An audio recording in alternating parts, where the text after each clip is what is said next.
course.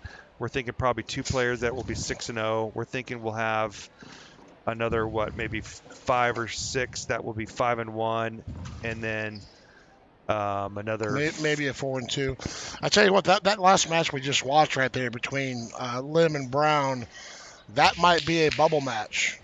One of those guys getting in, one of them not, because you're looking at Joseph Lim right now in the 8 spot out of 10. Brandon Brown probably hovering around the 15 range, I would imagine.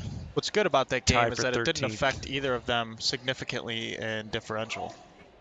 Right, it was a 5-point game or something like that, right. Not a 12 or a what did we see, an 18-point game or okay. Yeah, you're right. 1921. Is this one of the Baker boys we got up next? Yeah, Jacob Gore, Drew Baker we have on our next matchup. This will be a great match. I'm a big fan of the Bakers. Cool. I'm interested to see They are from somewhere pretty darn far up the East Coast. Me and Miguel Villa met them at the first ever ACL Open last year. They had it somewhere in Illinois. We played them the first round in Rounders, and we were like, dude, who are these guys? And since then, watching them on their journey, they have exceeded and continued to succeed along their path to pro. They made the PDC together. There's the 2 of them. I actually get them mixed up. They'll never forgive me for saying that, but... Well, he's going to be playing a little fireball in Jackson Gore. This is the one we talked about earlier, the more animated of the 2 brothers. Yes. Jackson, a left-hander from North Carolina. And you're going to enjoy watching this kid throw. Yeah, Drew definitely enjoys. When I met Drew, he was a carpet player, very sticky, strategic kind of guy. He's kind of given into, a medium speed bag to a happy medium, and he definitely knows how to play that sloppy game that Jackson's going to want, or that Jacob's going to want to play here. Surefire is going up against, looks like, Vikings again. Yeah, those are one of the first generation Vikings. The ACL Pro stamp on those things are smaller than a penny. Remind me again how old Jacob is. I believe he's 12, maybe 13. They may have turned 13 over the last couple months. Twin brothers with Jack Gore, you'd never know it. Fraternal twins, obviously. Speaking of 12-year-olds, we got ACL PDC Pro Ian Cripps rooting on his fellow 18 and under PDC friend Jacob Gore. Could you imagine the two Gore boys, Ian Cripps and Alex Hicks, walking into a barbecue? how much money those kids would put in their pocket? Oh man, it's always the uncles. It's always the uncles that want to play for the most money. That's a true statement. Some of those uncles are good at the old backyard barbecue, though. Yeah, until these studs show up. There we go. So we are live on the YouTube page now. I'm going to share this link and then post it on our Ultra page if you guys can like and share that. All right, that was the back of the down and back. We should be getting started here. We're going to have Drew with first bag. Saw a fist bump. That's usually a pretty good indicator of what's going on. They're about to start it up.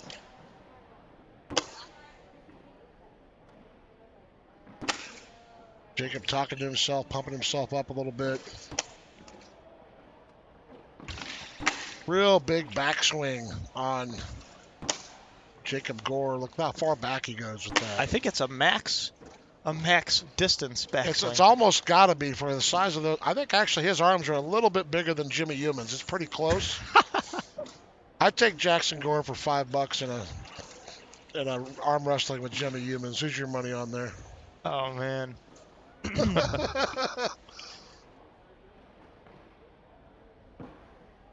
It's kind of funny how that Jimmy's arms have gotten legs. Everybody's making memes about it and talking about it. Did you see Josh Keck's post? He changed his name to Big Arms. Yeah. Humans. You got to give Jimmy Humans tip of the cap, man. He's had a great year. He's been on TV quite a lot. Yeah. It all started, I think, with that shootout win last year with Tyler Cobb. Mm-hmm. Oh, what am I talking about? I'm so sorry. Tyler Cobb and him are pro partners now. Tyler Cobb and Devin Harbaugh won the shootout. What an odd pairing that is. I agree, but it worked very well. Every time I've seen, I call him Mississippi, Tyler Cobb, because there's so many of them. But he always seems to play really, really well under the lights on ESPN. Yeah. He's had his struggles up and down a little bit in the pro singles brackets, but when the lights are on, he's bringing the heat. Good bag by Drew, stepping out, putting it on the hole. And that's what we were talking about. That sorry to interrupt there. That roll bag on top for defense. Yeah, but if Drew didn't get on the hole in his step out shot, then Jacob's push would have went in instead of hanging up. That's why it's an underrated shot. Sometimes a bag on the hole is just as good, or maybe even better than in. Now Drew's in control here with one in the hole. So, but Jacob's got hole control with 2 bags in front. Do you airmail this one? I think he will. I think he will. He's got one bag on top of another. He doesn't care if he knocks both of his in and goes off. He still scores. I think the only way to get those 2 in is with maybe a short push air. I don't think he can go on top because Drew's bag is underneath those 2. So Drew's in good shape here to score some points. He'll show us what to do. Oh, he kept it on at least. He's only going to give up 2. Give up 2. The 6 on 4.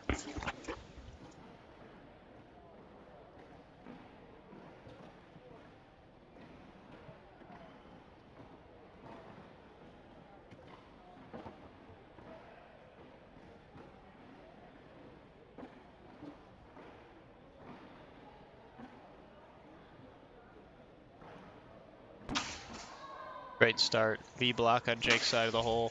Jay doesn't care. Just goes straight through it. You can see the people kind of gathering around here wanting to watch this kid throw. Beautiful shot right there. Nice collect. Oh, man. Both of those are out of play. It's a huge bag for Drew. He kind of clogs it up. Jacob's got the fast side down. He's just going to throw a left-handed cut right in the side. Hangs up and gives up 4. It makes it 6-0, Drew Brown. Where did you say the Baker boys were from? Drew Baker. Somewhere very up East Coast. Not incredibly sure which state. But they traveled a long way. I mean, they traveled to central Illinois, and I think it took them... This guy looks like he could walk into a Harley bar and just kick everybody's ass in cornhole. He does have a Harley, and he's a welder. Yes, I can see that. Definitely a welder. He looks like a welder. He really is. He definitely looks like a welder. I'm going to go get me some steel and weld it together and kick some ass. He's probably got a steel set of cornhole boards.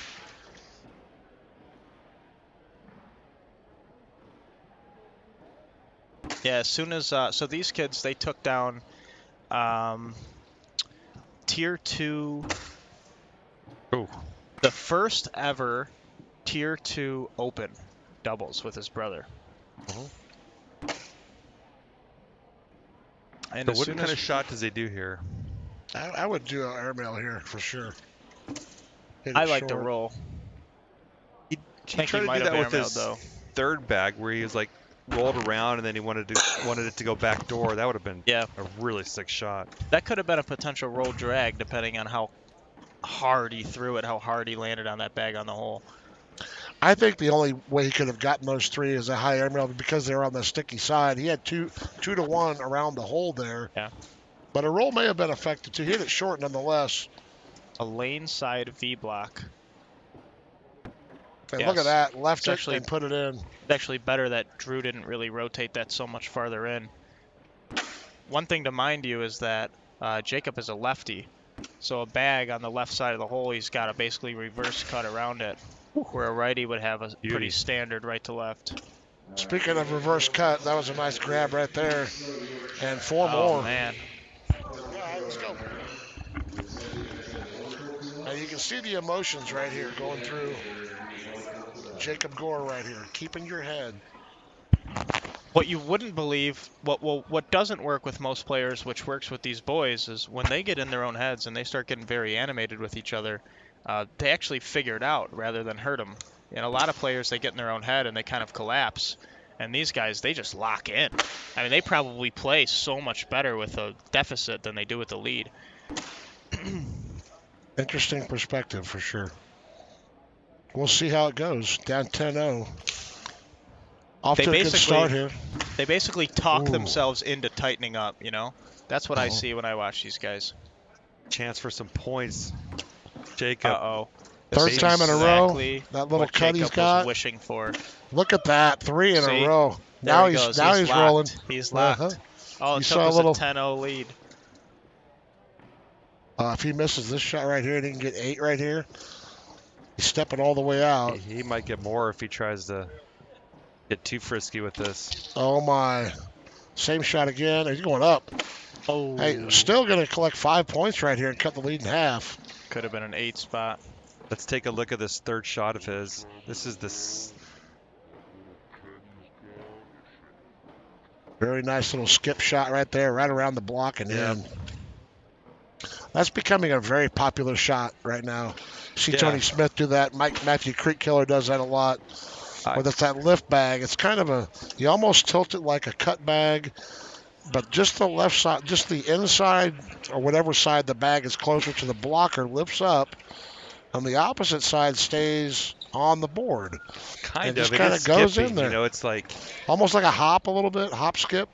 I remember when I was watching that closely going, wow, that bag is not really making very much contact with the board as it moves up the board. And the more contact it makes. Just moves high enough to get over that bag and not pull it in. It's an amazing shot.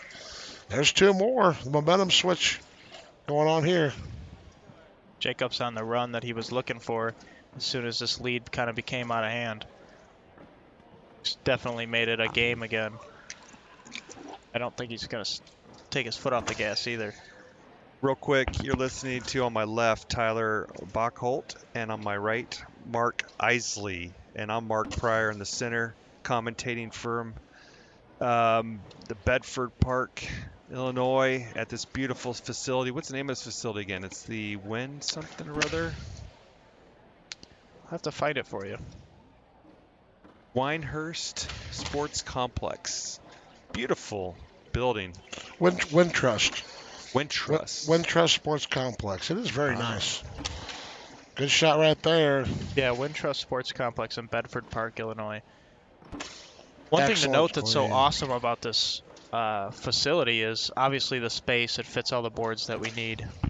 Meanwhile, Drew's going to be in for 2, but it fits all the space that we need. It's climate controlled. It's not over the top. It's less than a 5-minute drive from the Midway Airport. Hotels all over the place. I mean, the ACL did a really good job with this one. They couldn't have picked a better venue. And I'm from the Chicago area where tournaments around here, conference tournaments, opens, and we've had plenty of big tournaments in Illinois. And no one's ever discovered this venue. I've never heard of anyone playing a bags tournament here. I don't know if it's hard to get into or who pulled what kind of strings, but it was worth it. They did a great job. I don't think it's that old. It looks like a brand new facility. It does, you're right. 2 years old, I heard, from that. From 2 years, yeah. And we've been seeing that skip shot we were talking about. There's a miss. Transfer Drew. Wait, nice cleanup. What do you think about the shots where somebody misses it and then they're like so confused, like, what happened? Was there like a trap door that came up on the board that I didn't see that stopped the bag? They're like, oh my God, what happened? It's like, well, you missed it. Something, yeah. Something in your mechanics was off. And what I think happens pretty simple. It didn't work for you that time. Yeah. They're like, oh, what? I was robbed. When you get to the pro level, one of the reasons that you're at the pro level is because you've established or developed some kind of mechanics that are muscle memory, right? So you're almost so good at the game because you've developed a shot that you can perform over and over and over, which is typically in the whole shot. If you're a player like Jacob Gore, down 7-14, you got to. Speaking of a shot you can perform over and over. That's what I'm saying. Did you see those 2 beautiful rolls by this young kid? But did you see his dance afterwards? I got this one on replay. You got it? Hopefully, yeah. I was hoping you got that. Check out this. I got the first one. The first one's magical, but I overridden that one with the second one. Oh. Is it off? Yeah. We need to adjust the board. Can you adjust the board? He needs. We're gonna get a quick board adjustment. Watch him. Oh, look at that! That was a step Curry, wasn't it? Yeah. He got a little step in him. I tell you what, the kid has swagger. There's no doubt about that. But this Drew Baker is solid. Harnessing the lead right now, 14-9. Tyler coming in clutch for the board adjustment. Well done, sir. And Gore staying in front. That first bag got that lead back. Cut it to 5. There's a miss.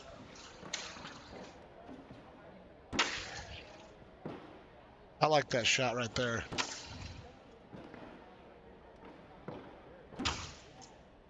Now, both of those bags are somewhat in the hole. I think here comes an airmail. It's going to be tough to fit it. It's going to be really hard. I'd take a timeout here, honestly. He's telling himself he needs this one. He knows what he needs to do. He actually has a slick side down. He's going to throw a slick side airmail? That's what, yeah, I mean, it'd be tough for him to drag that. He's going to get 2 points. He clogs in and is going to guaranteed points. Unless we see one of those carnival shots here, this would not be a terrible time for it. I would say that'd be a bad decision. I would just board this and.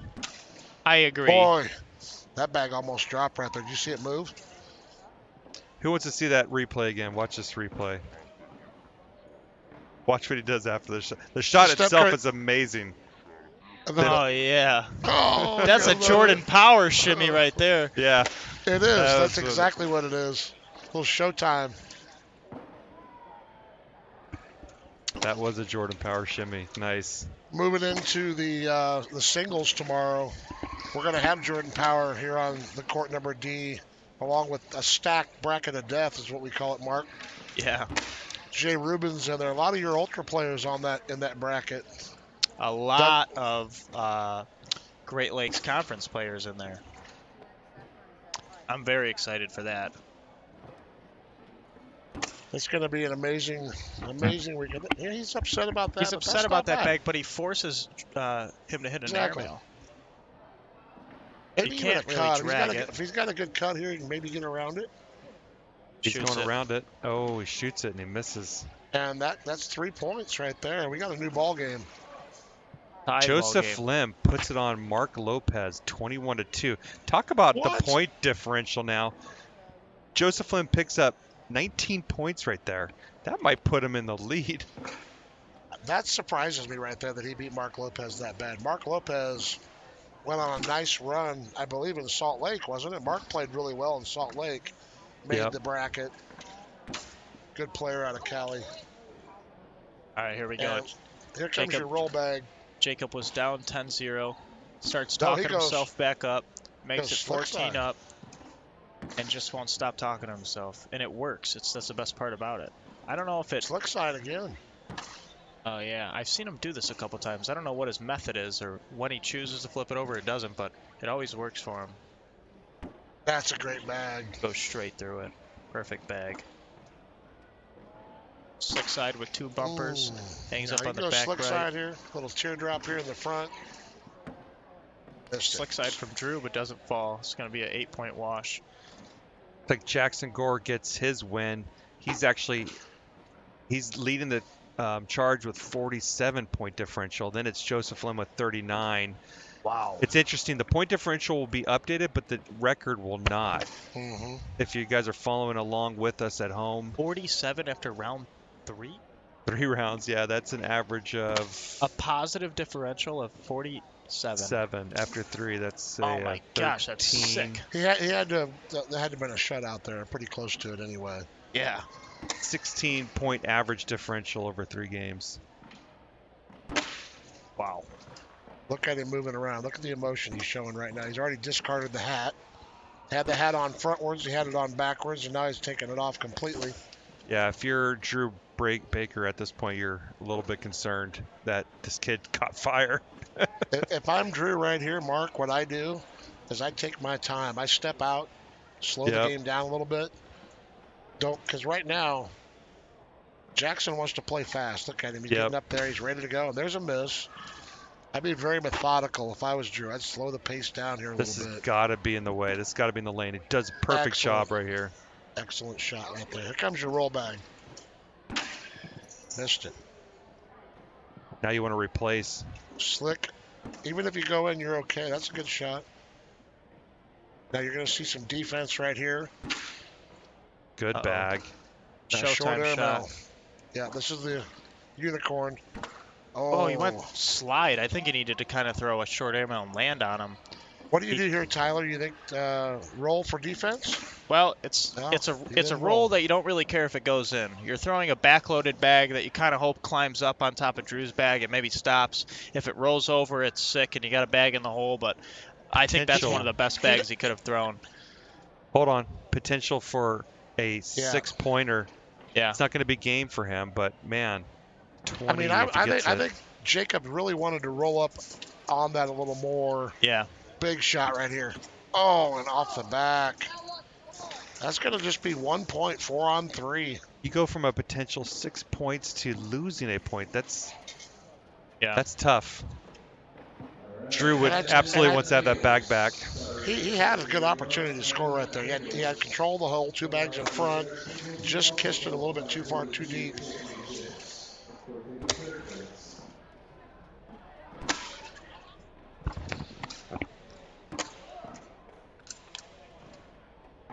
Going into round 17 now. 17-14. Jacob over Drew. Looks like they're racing this one out. Can he finish? And he does. We got our... I don't know how many 4-bagger washes we've had this game, but I think that might be the first. I think that's our first one. I think it was Trey Ryder that said Is that a social? Yeah. That's a social indeed. I'm dry over here. That's a shame. Well, I've been waiting. I think it was Trey Ryder that said about Bella Suprenant that every bag she throws skips in some way, shape, or form. It's not a very flat bag that slides up the board. And I would compare Jacob Gore's bag to that in a similar way. Oh. Totally side rails that bag. And Drew could throw a 4-bagger for 3. He throws a block instead of trying to get 5. It kind of makes me feel good as a common folk bag player. When you see one shank out the side, you're like, yeah, these guys do it too, you know? Yeah. Every now and again. It's not very often you see it. Right. Ooh, now that was a big miss right there by Drew because he had his bag in his lane in front. Well, with Jacob being a lefty, that's the best spot he could have put it in. You're right. Yeah, but it looks like that other bag may be starting to move into the hole. I don't think he's going to airmail it. He's not going to go for that. If he did. But I'm saying it's like moving in there. Got to be in, or he's going to be on 20. There it goes. Oh, no. There it goes. That's 2 more. No, Drew's going to score 1, right? Because, he had one off. Did he have one off? Jacob's first bag was off. So we're going to be at 17-15. A double odd number game, which is incredibly important to me. I think 20 means nothing. I think 19 means everything. Absolutely. No one really scores 1 at the pro level. You know, if a game is really, really tight, the only way to score an odd number is a single bag being off the board. And you just don't really see that. Good bag right there. You're seeing people starting to file in here. Look, it's getting a little crowd here watching this one. Uh-oh. Drew's best bag is right basically into the... Yeah. He likes that, doesn't he? So let's just say if Jacob misses this one. Oh, he was conceding the bag. Okay. Oh, my gosh. I was so confused. What just happened? happened? He conceded the bag.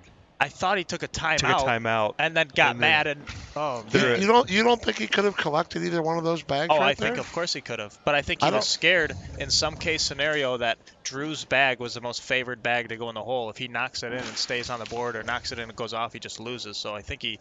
That's a 5-point round, and now we got 2017 and a perfect level 1 V block. Wow.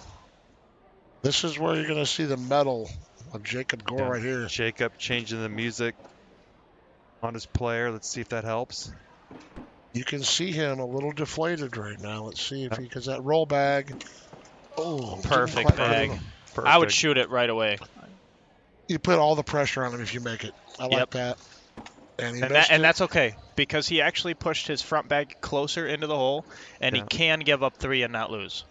Now your roll. I would shoot it.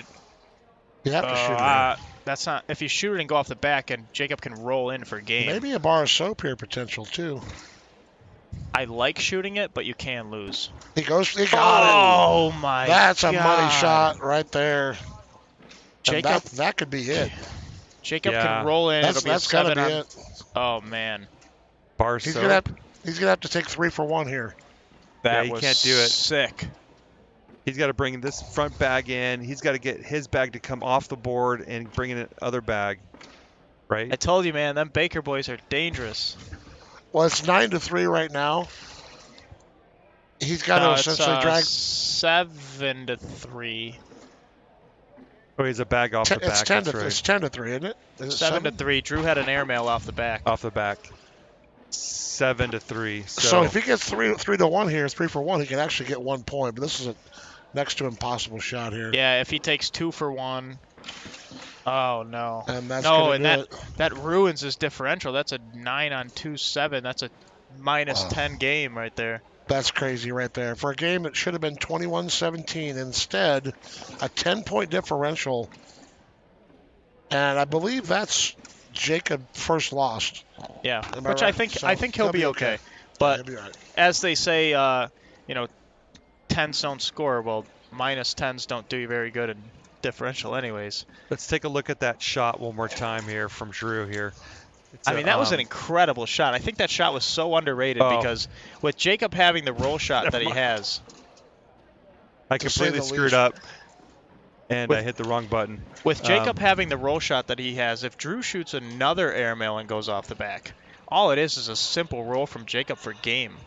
So I love what he did there because even all he cared about there was knocking 1 bag in and making a cluster on the board and not caring what happened after that. He got 2 bags to fall and kept the bag he threw in the most perfect position he could have asked for and put Jacob in an awful situation.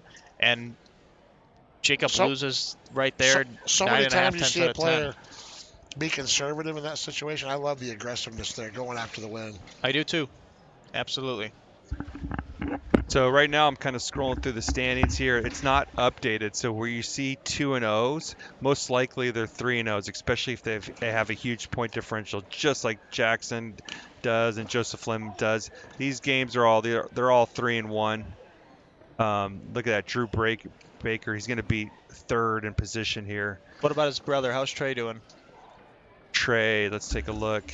Was he number 2? Oh, yeah. That's back to back, See. okay. The Baker boys, both of them in the top 3. I love to see it. Wow. They're dangerous. And I hope they get a double spot together, and I would love to commentate them in singles. There you go. That might happen. Do we have the women's final going on over there? Looks like we got a big crowd around the women's doubles. What's going on over there? Do we pull a score up on that one? Sure can.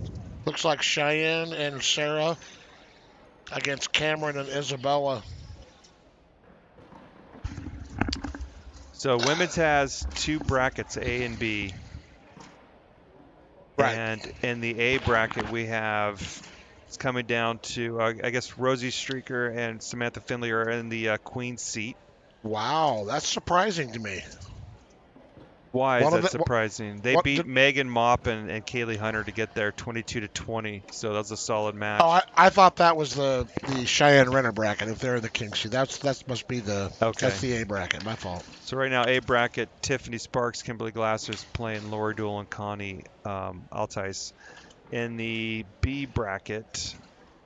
Yeah, this is going on right next to us here. Bella and Cameron against Cheyenne and Sarah Cassidy. Look at this. Autumn Nunez and Charlene Simmons in the queen seat. They beat Cheyenne Renner and Sarah Cassidy 24-5. This is an elimination match right here then. Yeah. What's the score? Autumn Scroll down Nunez losers. Let's see what the score is. Simmons. 11-12. Cameron Belvin and Isabella are up 12 to Cheyenne and Sarah's 11. Oh my. Yeah, exciting stuff. I mean, PDC is awesome. how many times has Cheyenne Renner made the broadcast in women's? Has it been every time this year? Will this be a first that potentially she doesn't make the broadcast? Take a look at the bracket here for you guys bringing that up. So you can see here. I mean, this is tremendous what Autumn and Charlene are doing. They definitely have the potential of making that happen, but this is the first time I think that they've done this. Maya Cup, Allison Peters. Allison Peters has been on fire lately. She beat Eric Davis at the last tournament at the Pro Shootout. Yeah, and then they go through Yeti, who's been incredible, and Whitney. These two are in the top 8 for women's. And look at that score, 21-2. But then look what they did to Cheyenne Renner and Sarah. That's crazy. My goodness. 24. What is going on? Let's take a look at the PPR on that one and see. Okay, we got Charlene at 10, Sarah at 8.43, and Autumn at a 10.17, and Cheyenne at 8.5.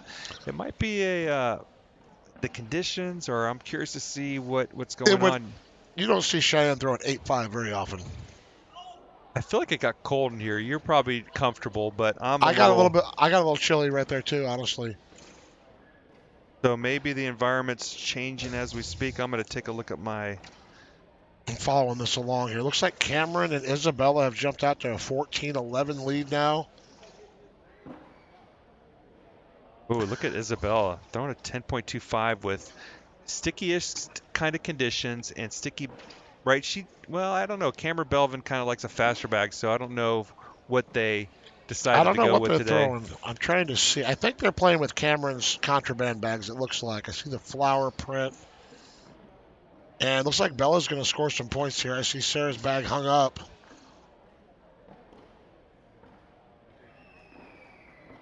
I might go over and check out the end of this one if you don't mind. We got a game up here yet? Not yet.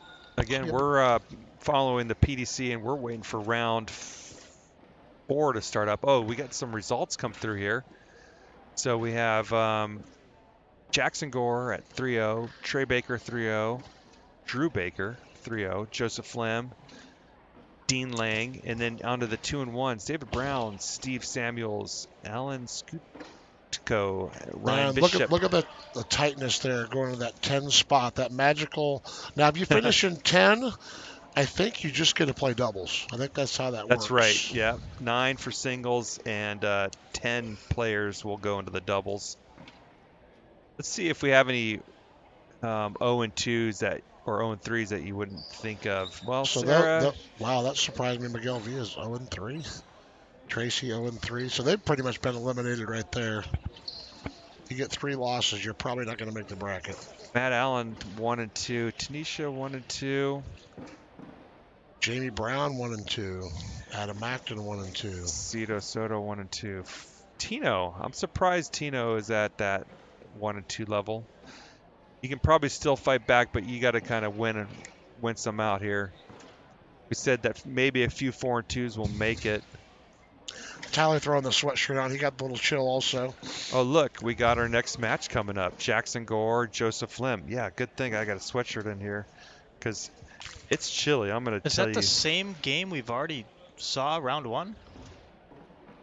What? No, that was this is Jacob. This is loser, I believe. This is Jackson. Yeah, we saw Jackson. I think this is Jacob, isn't it? Jackson versus... Yeah, but remember, Joseph didn't play. Oh, no, I'm sorry. Jackson played Tino. Yes. Yep. We've seen both of these players on this court, but not together. Brandon. Yeah, that's correct. Be back in just a sec. I'm going to check the end of this one out. Be right back.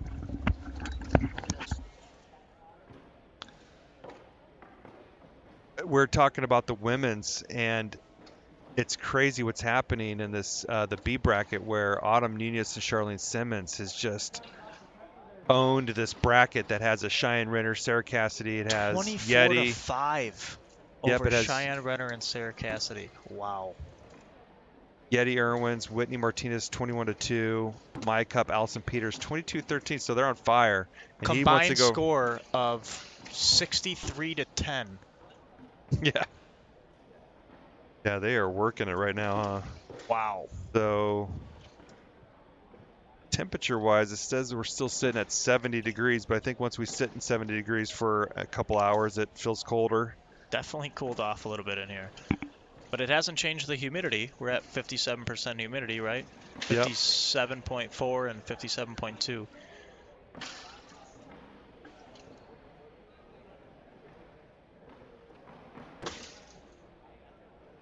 We got Joseph early to the boards to warm up. Trying to stay hot. Knows he's got a tough opponent, tough game coming up. Now, Mark was warning us that he's kind of threading the needles on some of these airmails. It's interesting to see how he's going to play against a very dirty style player like Jackson, who's going to be clogging up the hole a lot, throwing a lot of roll shots. I'm interested to see. This game can really only go 2 different ways, right? Jackson hits all of his rolls and Joseph hits none of his airmails, or he hits all of his airmails and the rolls just aren't working. I guess we could see one of the best games of our life, and it's going to be roll, airmail, roll, airmail, roll, airmail, but you just don't see that often. It's so hard to predict, right? Yeah. We could see like a real ugly This is match going to be a where very fun a game. blowout. I hope so, yeah. But, you know, Jackson Gore might have caught fire from the last match that he played in, where he won, clearly. We didn't get to see that one.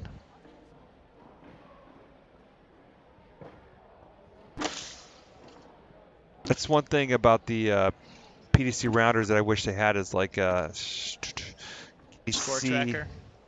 Well, you have score tracker, but you can't really see like who they played last time. I see. No bracket.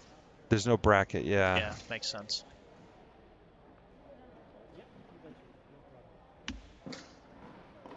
So let's do a final 9 update. If it were to end now, what 9 players are going to make it into singles? Let's see if we get any shocking results. Final 9. We got the Bakers, right? Joseph Lim, Dean Lang, David Brown, Steve Samuels, Alan Skotko. Yeah, I think that's an interesting name. Skotko, and Ryan Bishop. So and even then, after a pretty devastating loss, David Brown versus David Lim, that we're going to see again on this board, still made it into the final 9, which is impressive. That means he took the fire of losing and took that to his other matches and is doing pretty darn well. Brandon Brown, wasn't it? He was sitting at number 10. That's David Brown in the top 9. Is that right? Yes. Okay, David Brown is at 6. Completely different player, totally different play style.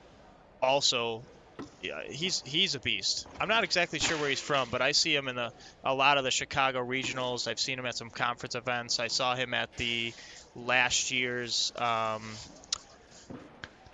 state pro qualifier. So they had 36 people. The number 1 player that made it, or whoever won that bracket, got their pro status. I saw him there. He's a very good player. Not shocked at all to see him in the top 9. We're almost ready to go here. These players are about done warming up. From the South Carolina conference, rooting on Jackson Gore here, we got Mr. Jamie Graham and former teammate Trevor Brooks to support.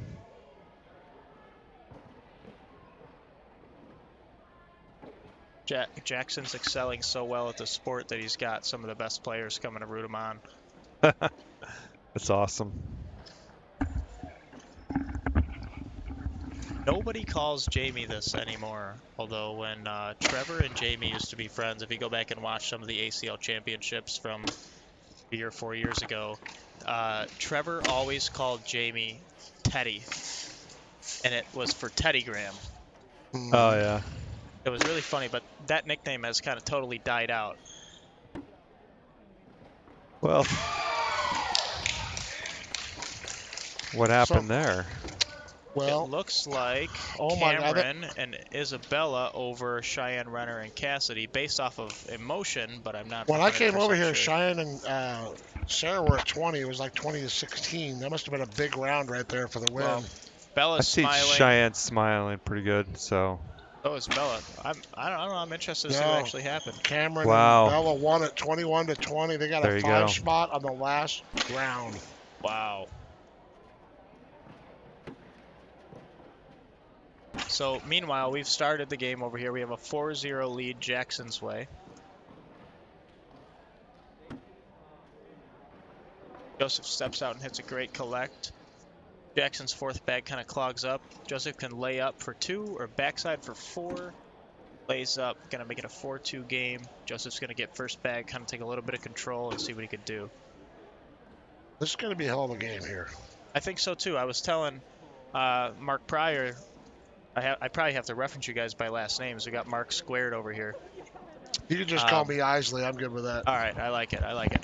So I was telling Mark that he kind of warned us about Joseph's thread the needle airmails, and I think the dirty game that we're going to see with Jackson's blocks and such, we're going to see shots just like that all game long. And here comes another one. He's not afraid to let it go either.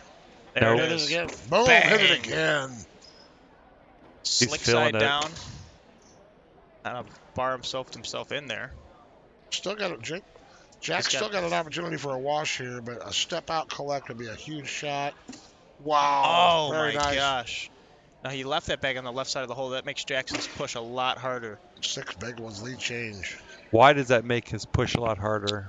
I think, well, you obviously have less percentage of the hole to force 2 bags to go into when you have your opponent's bag hanging even 15% in. You have 85% of the hole left to force 2 bags into a smaller cushion. Now, some people would look at that as a bumper, but I think that's why you see a lot of clogs, is because you can't fit 4 bags in a hole. So you got 2 bags hanging in. I mean, there's only so much. Especially the bags he's throwing, too, are not Yeah. notorious to be hole-friendly bags. Right. You got a smaller template, bigger fill, full feeling bag that, is designed to kind of do really anything you want with the bag, but it's not one of those bags like, let's say like back in the day, the #1 bag that was known for falling into the smallest hole possible was a Series Viper. Mm-hmm. Before the Vipers got pro stamped, they made, I think, how many series did you make, Mark? 8 or so? At least 7. The first released it wasn't even a series. It was just Vipers. So Okay.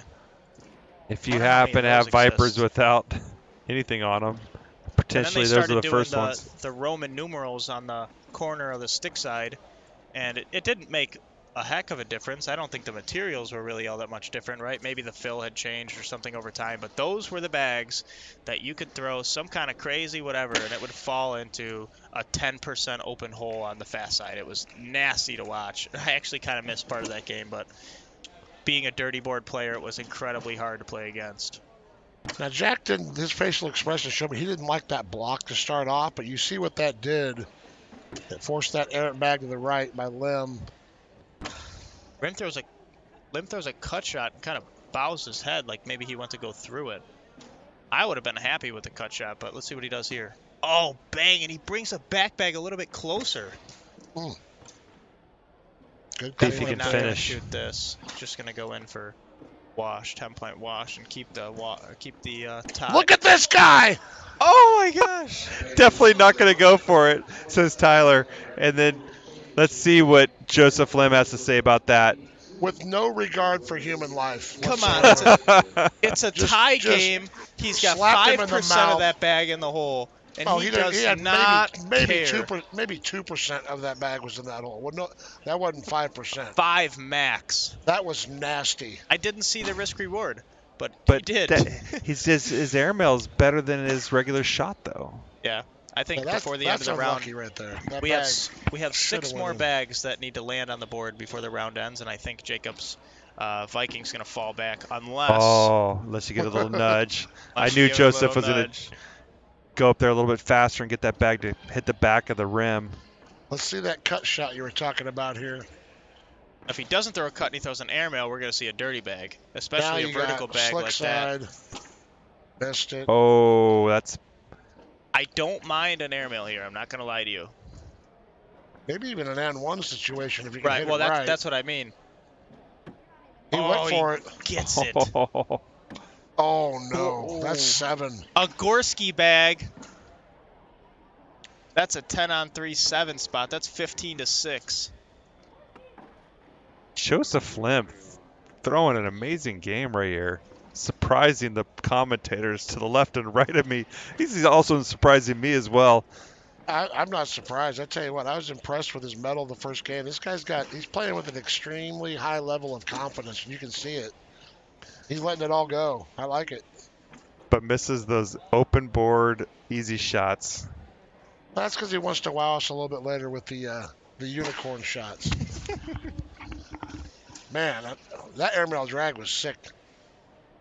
He didn't even have to do it. I mean, just go in for points. Let me just be quiet this round by saying that both of Joseph's bags are out of play. For now. Yeah, exactly.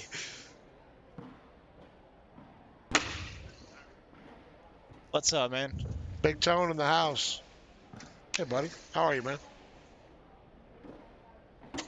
Uh-oh. Now you're going to see that skip bag, that Tony Smith-esque. That left edge of that bag is going to hop over this blocker. The right bag's going to stay down, and just like that in the hole.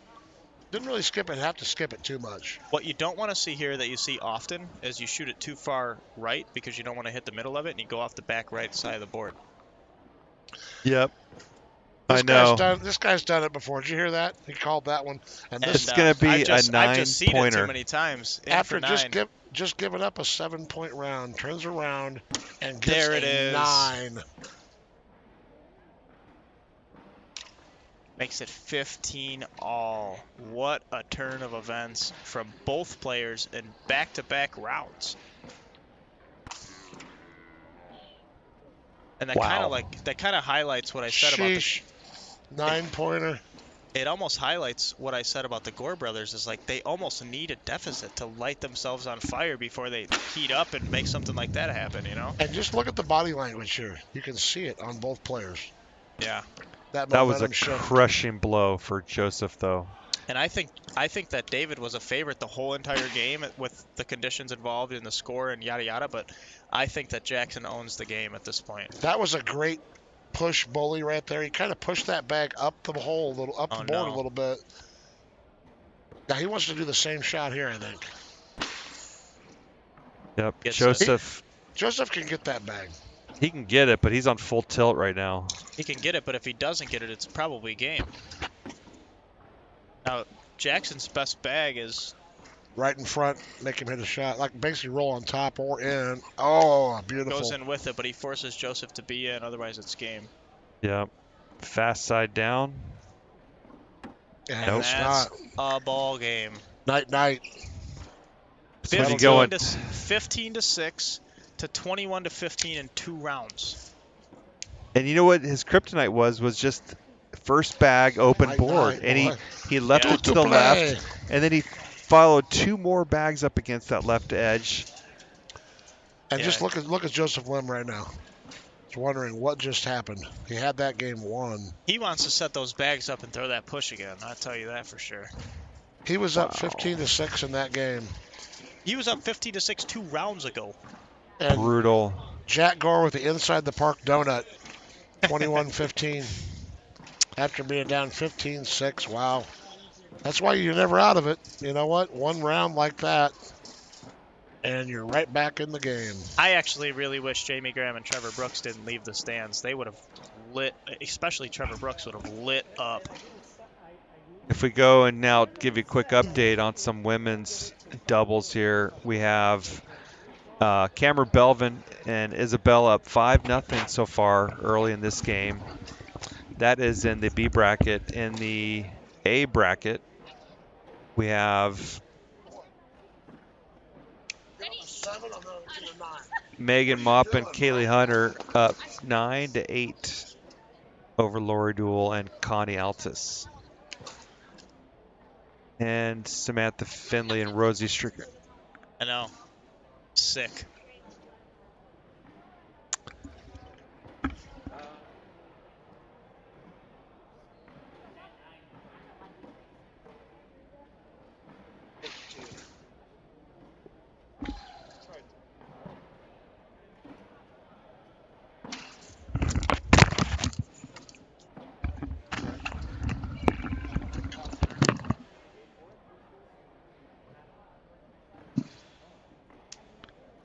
So that was round 4. We got 2 more rounds left.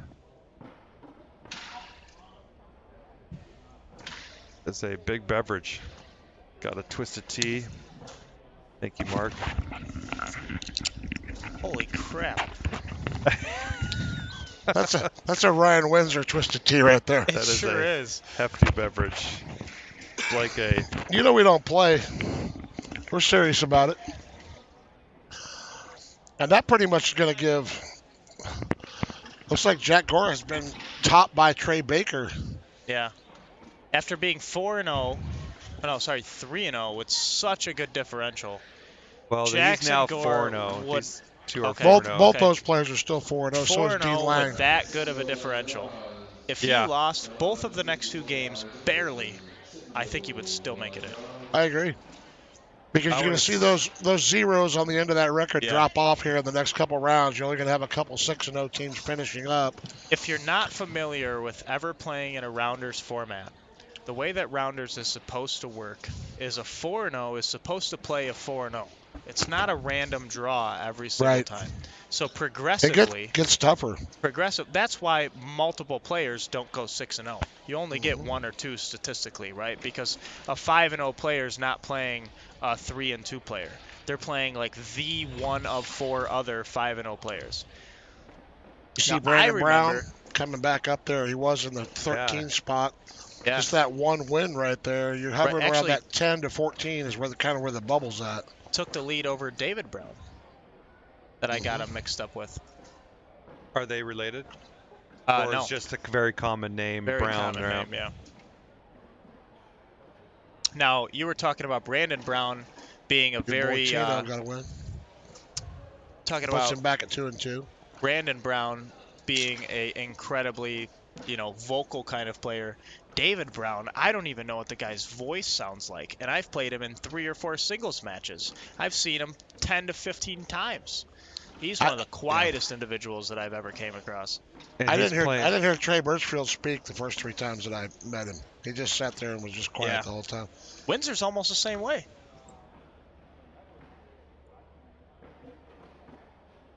So we're 4 matches in, 2 to go.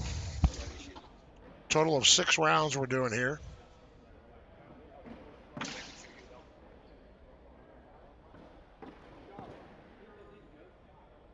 Well, you know what? We're going to go visit the YouTube page here and see. If you guys are commenting and liking us, and we're to see all these likes on here. I don't know. We got 100 people watching, so thank you so much. Give us a thumbs up and a share if you could. Let's see. Or are there any comments? I don't know. Can they do commenting at this point? Are we not live on the ACL digital network? We're just on YouTube then, right? No, we are on the digital network. Okay. We're just not on the ACL Facebook page. Not on the Facebook page. Gotcha. Interesting, though. I'm looking here, and I don't see that it's possible to comment on a live stream. Maybe they disabled comments. Yeah, I don't see any comments on the YouTube one. There's quite a few on the Ultra one from earlier.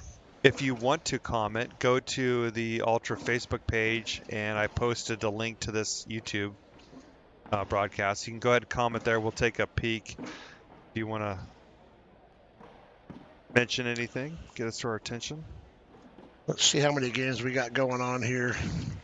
1, 2. We got a few going still here. Probably going to be about another 10 minutes before we get a match going up here. Round 5 of 6.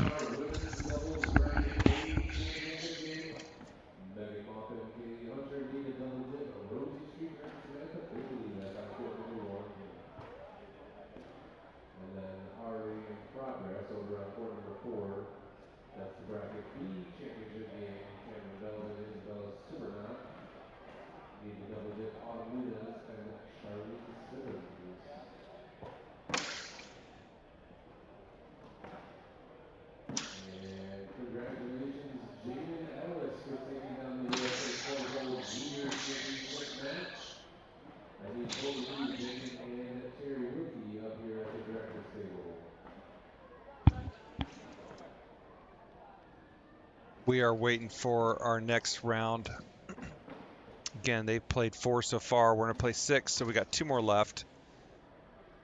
And appears there's a few more games left.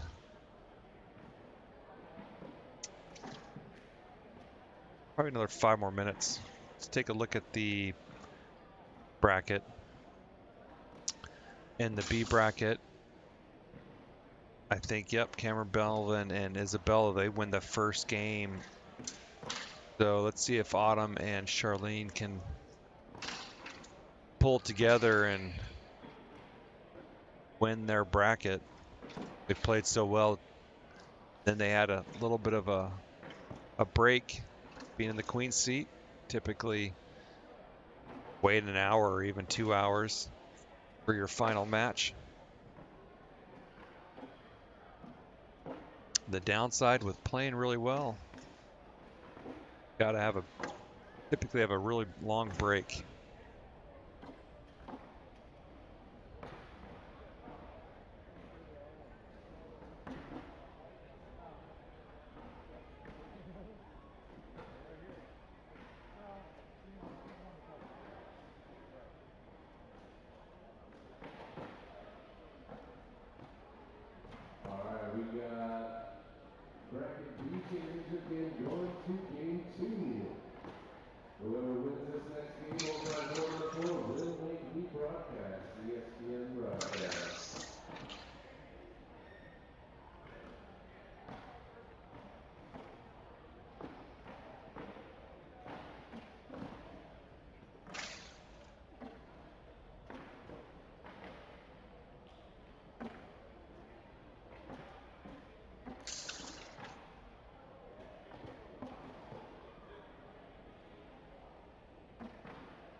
Still waiting for these last couple games to finish up. That's a problem with the rounders, unfortunately. Sometimes you end up with some delays. It's okay though. Just watch the brackets from the women's doubles. Game 2. Cameron Belvin and Isabella are up 1-0 now.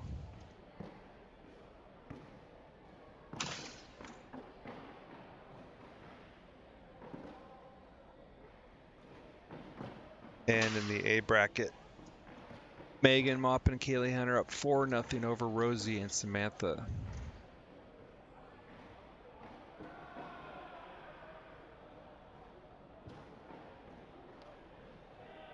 I believe they'll have the women's doubles finals on ESPN2 probably tomorrow. Let's see if we can get the schedule.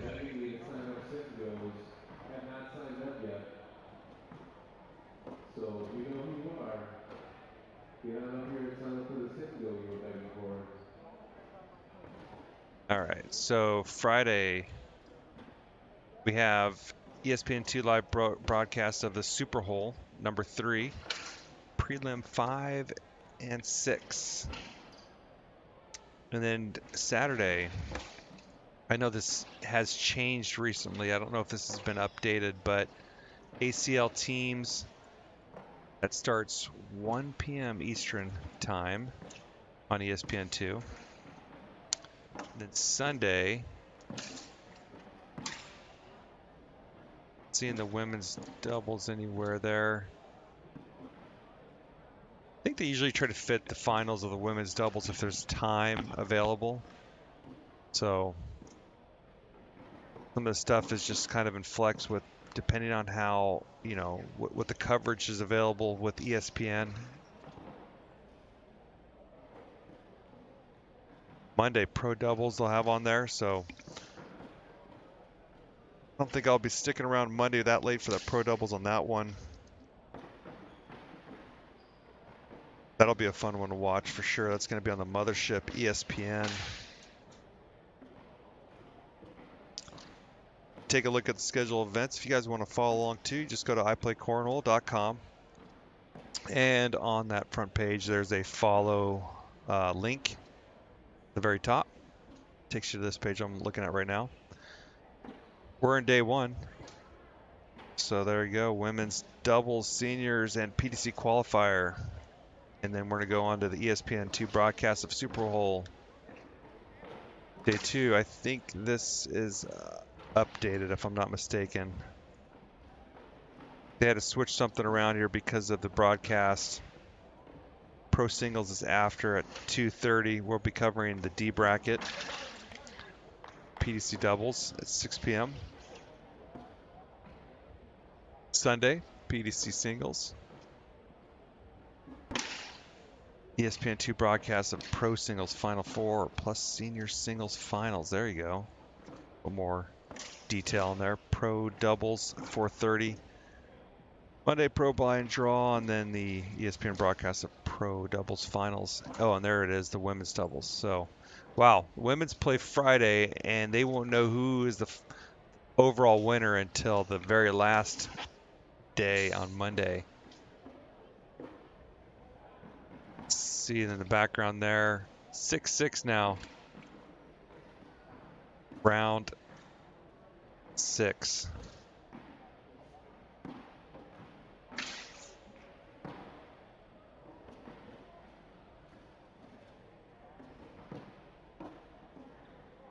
Well, that was the first game. I'm sorry.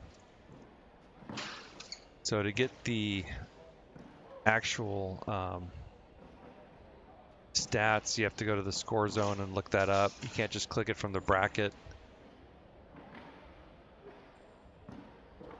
If I can bring this over.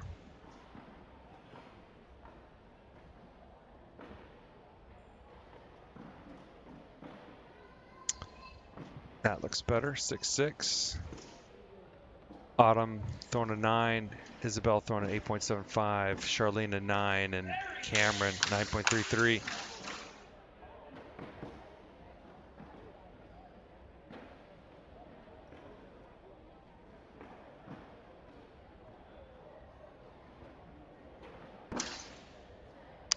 Take a look at the senior singles.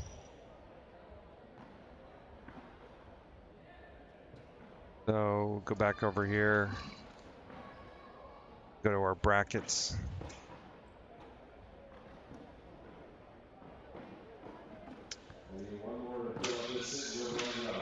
It's 2 brackets, A and B of the senior singles. Philip Hayden in the king seat of the A bracket. Got Jimmy McGuffin and Damon Dennis playing behind us. Score is 0-0. And in the B bracket of senior singles, Steve Schroeder, he told me he was going to have a good day today, and sure enough, he beat Bob Vaunch 22-20.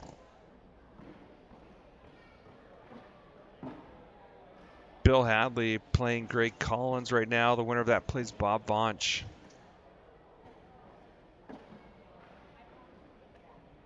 Still waiting for this to populate our next round, the 5th match or 5th rounder, the PDC qualifier.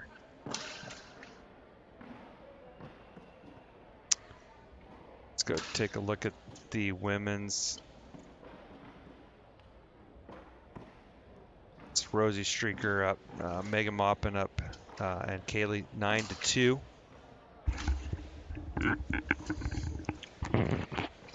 Who you got in that matchup? Who do you think is going to come out of that bracket?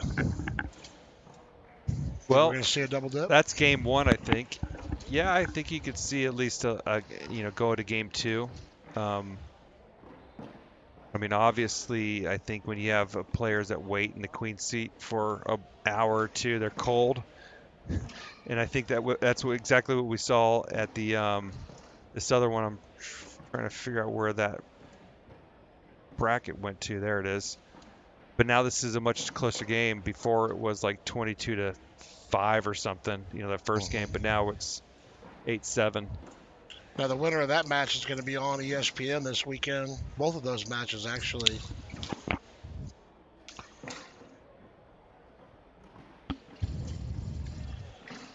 Cameron was on earlier this year with Bella, and I believe that was New Jersey. They were in the finals against Sarah and Cheyenne and lost that one.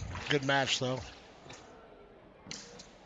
I was talking to Kat Halbert outside, and she said that Cheyenne had a local television interview scheduled for 6:50. That game went right up to like 6:48, so they were like on her about getting her mic'd up. And Cheyenne was not happy. She just lost that game too. So I know, and then had to go on for a live TV interview. And I was just wondering lost. what was going on over there. I saw the TV and the lights all over there, and I saw her trying to hold a smile. I was like, she must have won that game because she's over there smiling. No, right. She's over there fake smiling for this live TV broadcast. Yeah, she was. She's a competitor. Cheyenne's obviously the best women's player in the world right now, and she don't like to lose. No, sir. Still waiting over here. I think we've got all the games completed. I don't see any that are still running. All the scores are 21 or higher, it looks like to me. Had an issue with the Wi-Fi. But some issues with the Wi-Fi, I think, shut down some of the score zone, and maybe they're trying to get that back up and running. We're going to have we're in the 5th round of 6 coming up. We got 2 more rounds. And again, the top 10 PDC advance into the main bracket. Look at this one. It's oh shoot, that's the previous one, but it's now 15-7. A huge round from Cameron. Yeah, I think that's all over but the crying right there. You think so, huh? I do. I think they're going to finish it off right here. Good run, though. Cameron Belvin doing Noah Wooten things. I mean, for Charlene and Autumn, what a run for them. I mean, getting to the king seat match, it's unlikely. They're still alive. Still alive, but you can tell the game is a little out of hand, 7-15. I believe that's a Team Ultra team as well. You're everywhere, Mark. You're everywhere, buddy. Giving back, it's a good thing. Is like we love our customers love our bags, and I think Ultra, for the most part, is probably sponsored dollar-wise and probably number of player-wise more than any other company has. And I've got people that I sponsor that play under the Ultra brand as well. And what I hear from all of them, Mark takes great care of us. I hear it from everyone that I talk to. So you're doing it the right way for sure. I see you guys always getting together, it seems like, for every national for a little Ultra night or doing something together to keep that cohesiveness as a team. I love the team concept. Yeah, it's pretty cool. It's not. And you see your players genuinely, following each other, other Ultra players around and cheering for them and rooting for them. You got to love that. Speaking of, just come on right in, just go right in front of everything.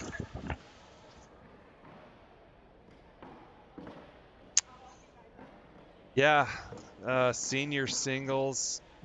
Bill Hadley up 20-13. Greg Collins, that's a fun one. Steve Schroeder waiting. I think, that's a surpriser for the king seat there, too. Who did he beat? Bob Vonch. I don't know if that's such a surpriser. Steve Schroeder's been putting up some great games. Damon Dennis down, or up 5-2 over Jimmy McGuffin. Now, Joel when you Payton, look at that king seat. That's a surpriser, right? See, I thought that they were all, I'm surprised they have 2 brackets for seniors. I didn't thought that was just one bracket. I was figuring Jimmy and Damon and Bob all in that bracket. May have been a little bit more of a surprise with Schrader in there, but 2 separate brackets going in the seniors this time. How is that game going again? How between that Jimmy and Damon? They're coming back a little bit. Is it a little too late, though? Your What do Gore you think brother, about it's never too late. What do you think about Cameron Belvin right now? I mean, she had that amazing run at Mesa, Arizona, where she beat Matt Guy, Ryan Windsor twice. She also beat, I don't know, there's a couple other big names that were just like, whoa. Yeah. You know, who One of is the this? only other players that I'm rooting for significantly this national, which will shock maybe both of you, is Tucker Stills. Tucker Stills went to Mark Isley's showdown and beat Matt Guy and Jamie Graham and Ryan Windsor like back to back to back. The kid was on a tear. I don't think he ended up winning the tournament, but I think he was like No. Matt Guy's only loss. He beat one of those two, either Jamie or Matt. He beat him real bad. The other one was 21-20. And then his third game, he actually lost 21-20 to Windsor. Crazy. I've been It's rooting over. for Tucker Stills ever since. I haven't Yeah, seen him very much. I haven't heard about him very much, but I know he's still out there. I'm rooting for Tucker, too. Tucker's a great kid, and he was one of those guys who had a high level of anticipation going into last year as one of those rookies that really could make a difference. Yeah.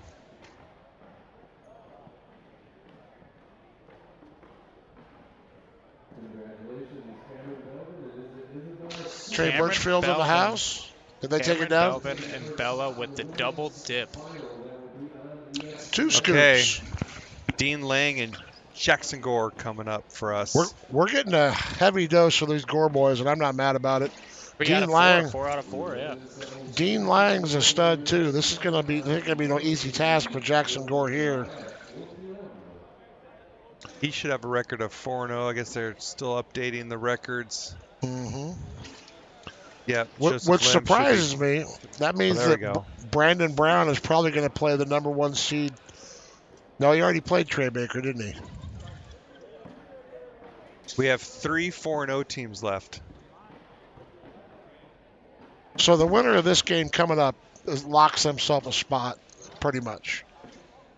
Yep, pretty much. much. This is an important game right here. Yep.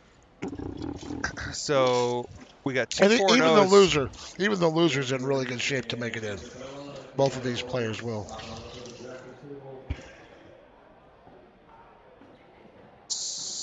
Trey Baker, I'd love to see that kid throw. So Jackson and Dean. Now Trey, who's Trey gonna play? I'd like to see that match there too. Yeah, Trey is playing who?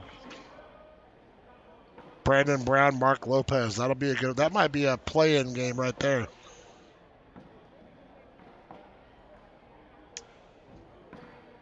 Does he get like a bye or something? Trey Brown? I don't think that... Trey Baker, I meant.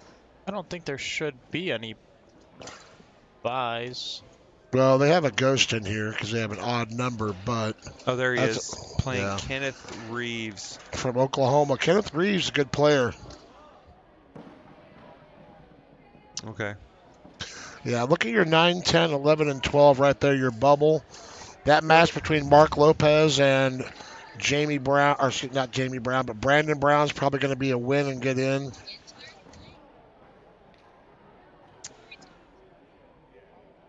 Joseph Lim, Jacob Gore. Very important match right there for both those players. See Lang spinning it. Here comes a Lucky Bag Pro Sniper versus some never before seen on this court BG Vikings. Just kidding. I think we've seen them every single game. This is Jackson's 3rd game on this court, and we've seen his brother once. So 4 out of 5. The Ultra Court is the Gore Court today. And they've won every match except one, the Drew Baker. You got to give the people what they want. They like watching these kids play. Yeah, of course.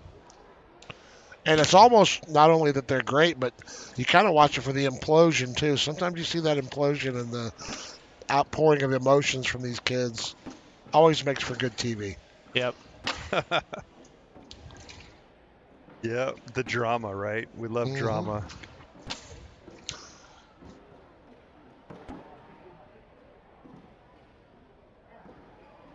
two undefeated going head-to-head here. This should be a good one. Dean Lang wearing a Canada hat. Is he another Canadian PDC? I'm not sure on that. I don't know where Dean's from. I've never seen him before. I Honestly. think he is. Dean's a good player.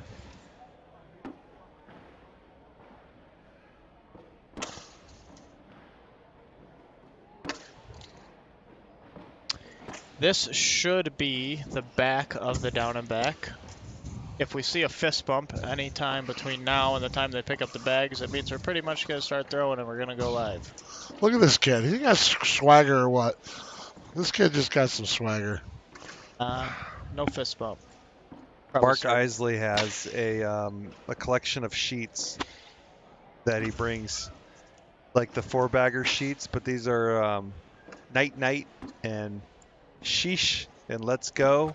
What else do we got over there? You know, I got some bang in there too. We'll have to break that out for the finals. Because Tyler and I both use that adjective and we're calling games. We both say bang. Bang! Kind of one of our calling cards. So we're definitely going to hear a lot of bangs this weekend. So interesting, the humidity is up to 59.2. It's going up. People 2% filing increase. in. With a chance of showers. Chance of airmail showers coming in this game and roll bags. Or tears. 59. Yeah. The crying. I don't know if they started or not, but I see Jackson taking a little bit more of his time, so I think Yeah, might they have. look like they're live here, I think. Yeah, definitely live here. Jackson flips a bag 2 times before he throws it. He's live.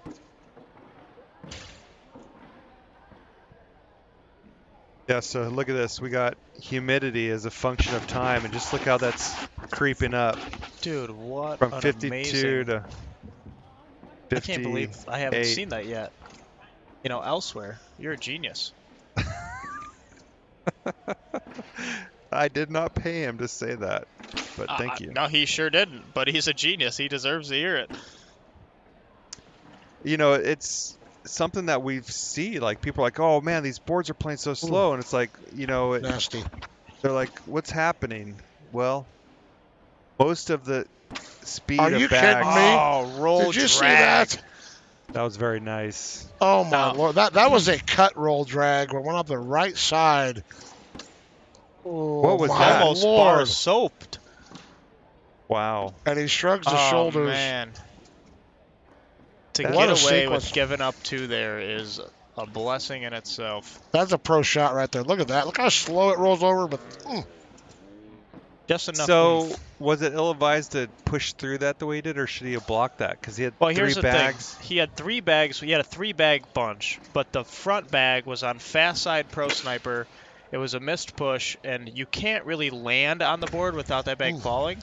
So you lay on the board, you leave him an airmail opportunity. I guess what he could have done is maybe tried to back block and maybe knocked it in to replace, and he still would have got 4.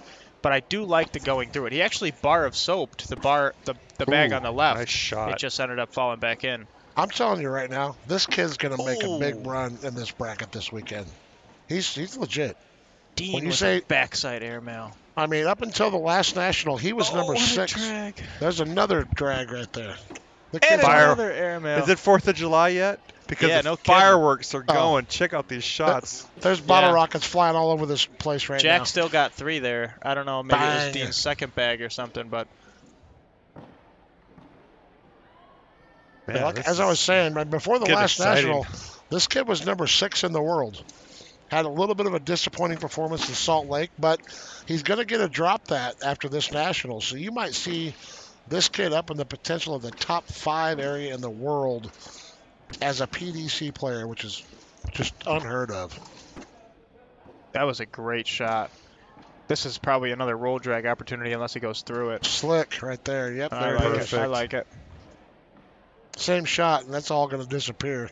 In order for Dean to have pushed there, he would have had to push 4 bags in plus a bag in his hand. That would have been almost impossible.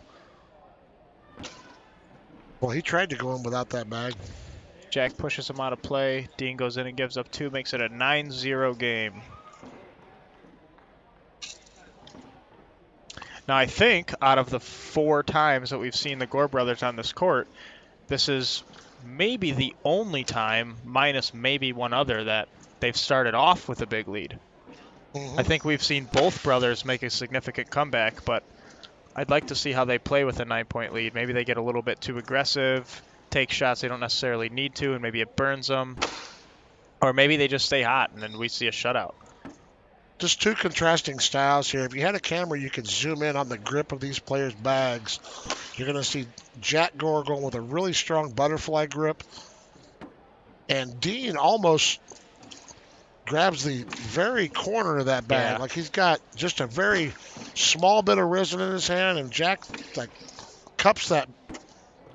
Both equally effective, but just a big difference in the grip of each one of these players. The best way I could describe Dean's grip is a very, very relaxed. You know, he picks up the bag and it kind of forms into his hand. He doesn't hold on to it super tight, and he just kind of lets it fly. And it worked for him that round. He picked up a 2 spot and cut the lead down to 7. Gave himself first bag for, I believe, the first time in this game. Unfortunately, starts off missing left.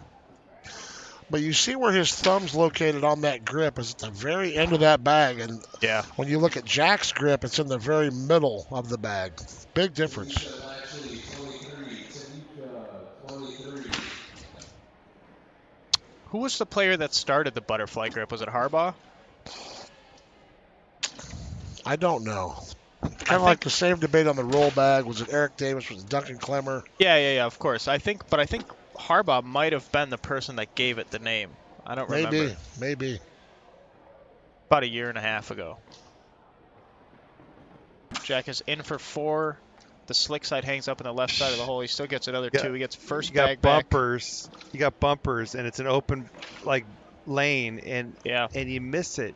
But yet you got a crowded lane, and you wrap around and you hook in this backside. Yeah. Trey talks a lot about effective hole size.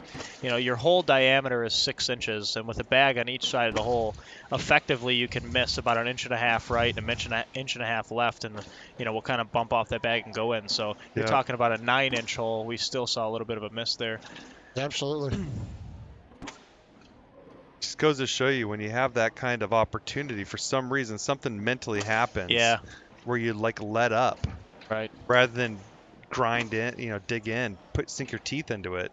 I think we're going to see a great shot here. Push shot. Oh, that's What a good shot. And to score one. Should make it 11-3. Yep, 11-3. Gore brother. Dean hanging around. He's got to have a crooked number here. Get back in this game. Yeah, we need to see a 4 at least. A 3's not quite big enough. Still 5 behind. A 4+ would really put him back in the game. When you're playing a kid like this, an emotional kid like this, though, got to have a little patience, Yes.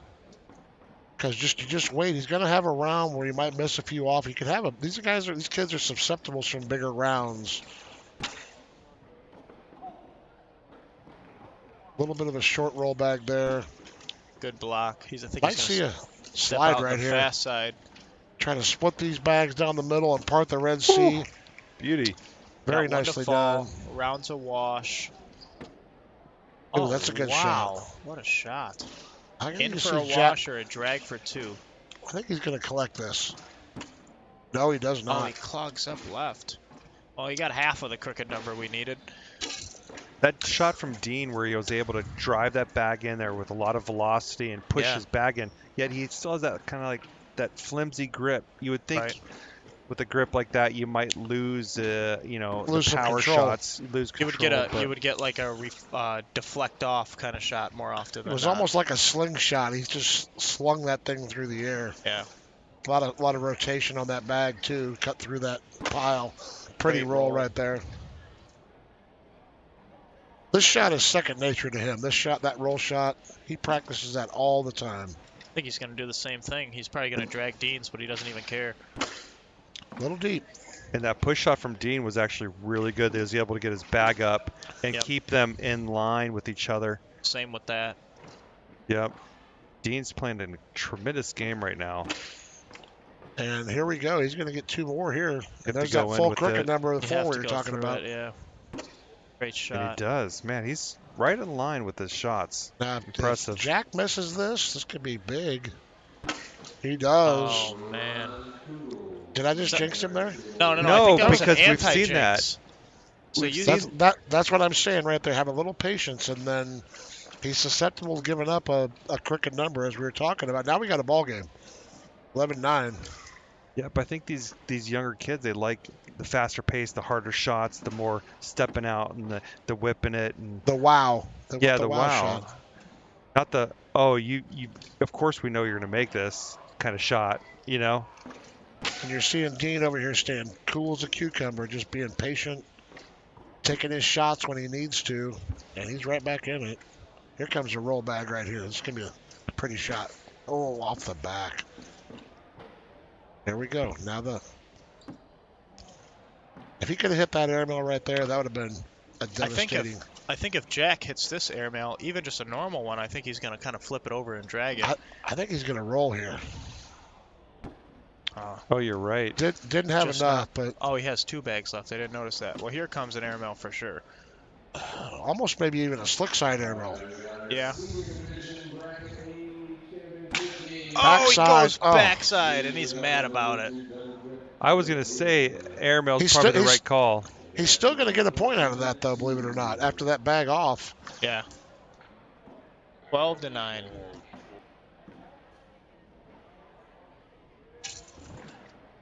Now, do we have anything on the broadcast tonight on ESPN? Yes. Super What do we Bowl have? at 9 o'clock. Super Bowl tonight. 9 o'clock Central Standard Time. And I believe that's on is that ESPN or ESPN2? On the ESPN2. Deuce, right? Yeah, make sure to tune in we for got that, guys. a It's gonna short be a good one. bag from Dean.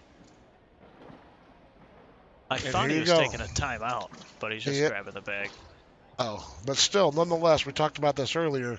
Make his an opponent think about that mistake right there. Give them some Yeah. time to soak it in. Now, with Jack's bag being almost out of play, you can get away with throwing that bag and giving up 1 on the round. That was fast side. Nice utilization of that bag. Good cut bag there. Still keeping that bag somewhat in Dean's line. Dean shouldn't have any problem going around that, though, down the middle. I don't. He's skinny. And quite good. That's going to be 3. Yep.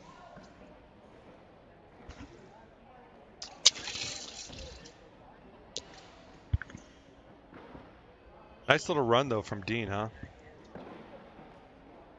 Yeah, Got absolutely. it all the way back to 11-9, and now Jackson came back with 4. Yeah. Not even just this game. He's 4-0 on the days. Been a game of runs, No one's for touched sure. him yet, really. I mean, most times when you see, they're going to send most of the good players to these feature courts for these broadcasts. Yep. You see a lot of 1-point round, a lot of 2-point rounds. But we're seeing some 4, 3, and 4 and 5-point rounds here on this main stage. We're seeing 9s and 7s if you're talking. We did. But we saw a 7 and a 9 back to back. I think. For a game. I think it was 16-5, and then we saw a 9, which made Yeah. it 15-15, and a 7, which gamed it. He almost got that bag. Did you see that? Yeah. That was cool. Man, that's a hard shot when you're on the left side trying to do that reverse cut and bring that bag back in from the right side, and he got a piece of it, almost did it. Tightening back up 15-11, 2 more for Lang there. Good block.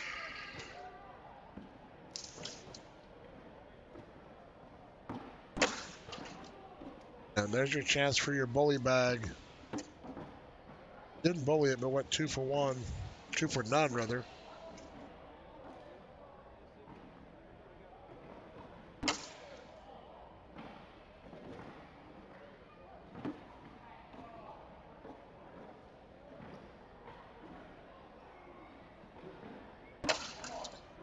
Oh, so go with it. Marky, we got a 15-13 ball game here, I think. Oh, no, we don't. We're tied up. 15 up. 15 all. So I was wondering how Jackson will play with this lead, and he, gave a little bit back, but I'm interested to see now that his partner's had a little bit of momentum if he kind of switches some things up and finishes out strong. You mean his opponent? Yes, I'm sorry. You've been seeing the guy who's been down in the game utilize the block strategy. I don't understand why people that are leading don't use a block strategy more often, because when you're trying to generate points, that's typically what they go to as a block. Right. But you want to score points every round, so why would you block every time? I think the problem is that blocking can work against you, especially when you leak it and it ends up as a bumper. And when you're in that position of like, I need points, I got to try something. You have to. But typically, you'll see a big round off of a good diamond block, and that bag pushes off, or a missed airmail that can lead into a big round. I think that comes down to like a focus thing too. It's like, oh, I need this. I absolutely need it, and I'm going to focus in. I'm going to make sure it goes there.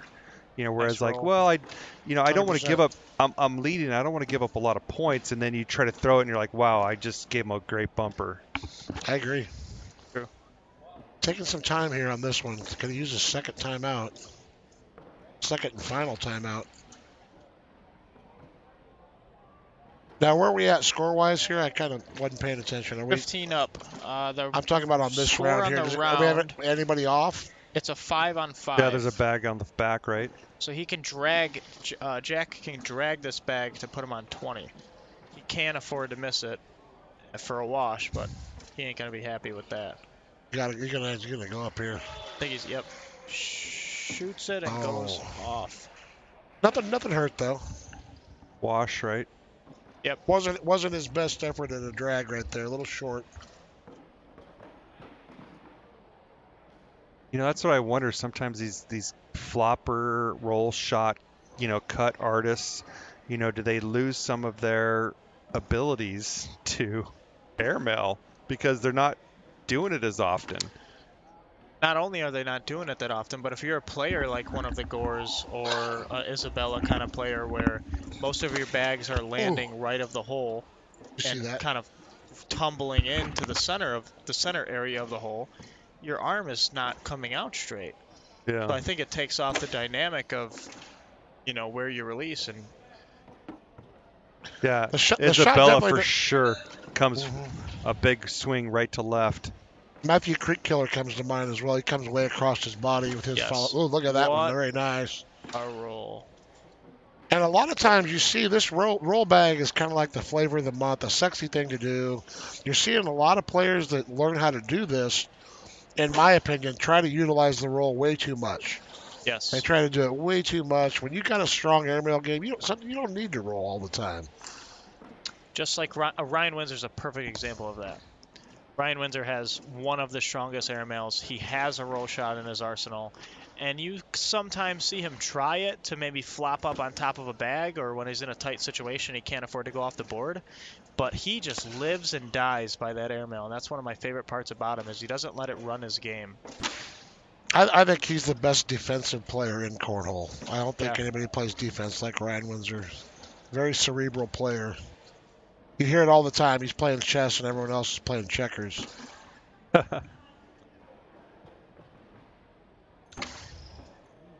That's a danger bag right there. If Jack can go in, I don't think Dean's going to really get this many times out of 10. That's not bad right there. Now he leaves Dean with pretty much a straight-up airmail. Oh, man, he blocks instead. You go push right here, you can get 4, or you just go in for 2. I think you can collect this, though. He's got stick side down. I think he's going to roll or airmail. Man, I don't necessarily. That's what I was talking about, rolling too much sometimes. I think a slick side would have been a better choice there. Yeah, I think I agree. What do you think, Mark? Do you agree? With how much they try to perfect their roll game, I kind of like the roll there. I just feel like he needed to go a little bit, more to the, it's a safer shot. I get that. I agree. Yeah, your slick side, if you miss left, you're going to whistle up the back.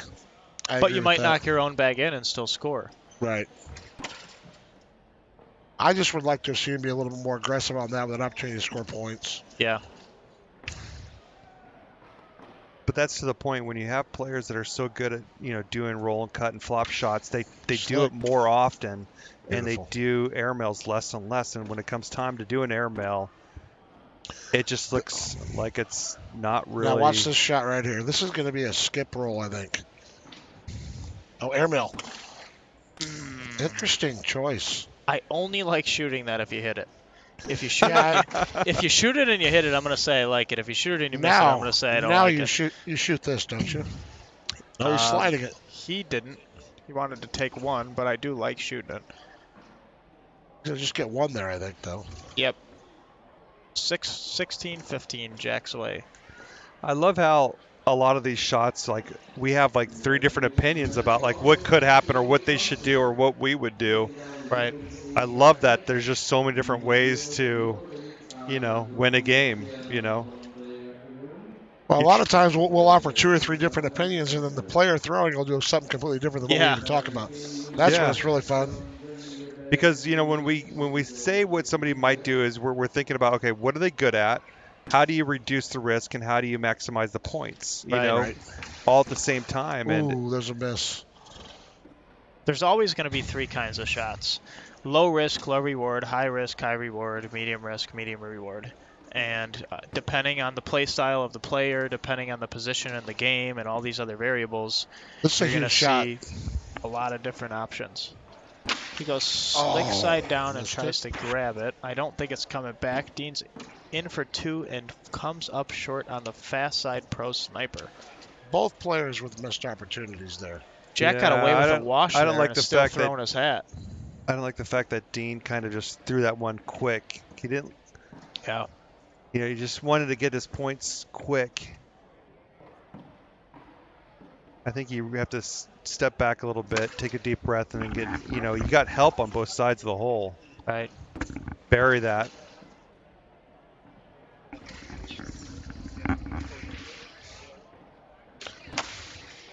Oh, that was so that was dope. like a wheel bag. Now that was the shot I thought he was going to hit the last time going this way. Makes sense. Look at that. That's a surprise right there. Jacob takes down Joseph Lim 21-3. Well, Joseph Lim was on tilt after that last game. 100%. Yeah, that just shows you right there. It just carried over into that second game. What? I can't believe he just shot that and went clean. I guess I don't like the quadruple block, but Jack's bag was 50% in the hole, and he found a way to sneak his way in. He stepped out. Bounce ball again, I think. There it is again. Nope. I mean... Did he do this again? Nope. Oh, I like that. You do? Wash?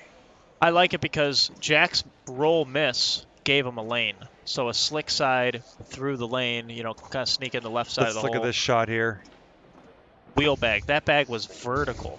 That's a Devin Harbaugh shot right there. You see Devin Harbaugh do that?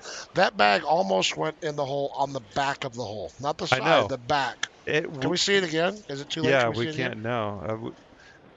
I'd like to see that again because that bag entered the hole about all the way at the top. about 2 o'clock. 1:30 to 2 o'clock, if you're looking at a clock there. Incredible. So here's a perfect position where a player that doesn't really roll loves to push and replace. And on the contrary side of that is a position where a role player will roll over his own block. A lot of the role players don't do the push replace. They'll roll over their own bag and muddy up the hole. I like that cut roll right there. What a shot. And he left both of them in front of him. Oh, and then a clean air. Bang! Come on. Let's go.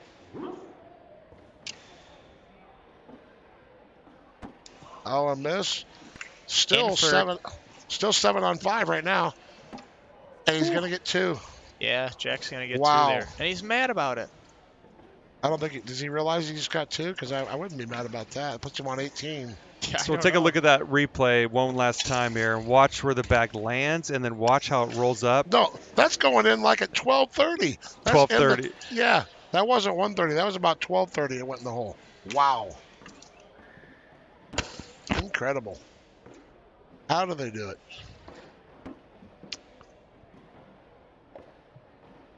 Imagine calling that type of shot. I know he didn't really call it to do that kind of action, but Imagine like that. You had to do it. You know. Oh, I'm gonna ride the right side of the board all the way up, Yeah. come all the way to the back, and then backing down on the left. 99 times out of 100, you're not going to do it when you have to do that shot. That's one of those shots that just happens. It just happens. Well, I think what happened there is the further your roll is, the more backloaded the bag has to be. The more backloaded the bag has to be, the more of a result of a roll. Do we see an that you're airmail gonna here? see. No, I hope not. Hey, he said it before with half of his bag down the hole. That's what I'm saying. He could knock. He couldn't afford to Well, do that with 18, though. Yeah, I guess the only way he could have lost is knock them both in and go off. So maybe I kind of wanted to see it, but I would have really probably only shoot that if I could win the game. Round some fireworks. 22. This is a Down to the battle. wire. I think the game's over this round. Not sure which way it goes, but I think it's over. Oh, Really? what a block. That's a call right. That's a call right there. I think it's a little risky of a call, but we'll Me too. we'll go Me with too. it. I like those ones though. They're my Oh favorite my ones. goodness. I think we're going to see a 10-on-8 round. Like it's I going don't to be know. 2017. Watch this little skip bag on the right side. Bang. Left Bang. it there. Dean can't get his own bag, so he's got to step out and go around it, or He could. Yep, No, here we go. he That's going to be tried. ball game here, like you said. Same shot here. Same shot. Take your time. A little skip roll. This goes in. That's Oh, actually really a great okay. shot. Got to have Well, to drag it. Airmail. Gotta be. Ball No, game. and that is And the on the board will do it. that is the And ball you called game. it. Look at this Tyler kid. Who is he? That's stepping out on a limb right there, calling for a 3 or 4 point round, and he got it. Time Nailed it. traveler, man. I guess I mean sometimes on the board for game is one of the hardest shots. So I should have just assumed he was gonna make it, but Holding up the night sign. Night night. And that is night for Dean Lang. Dean Lang's still going to qualify though. That locks up a spot for Jackson Gore in the main bracket. We got one more to go, boys. This is going by fast. So we have Megan Mopp and Kaylee Hunter. It appears that they won the A bracket. Okay. 2 double dips we saw. On the 2 women's double side. dips. Quadruple dips.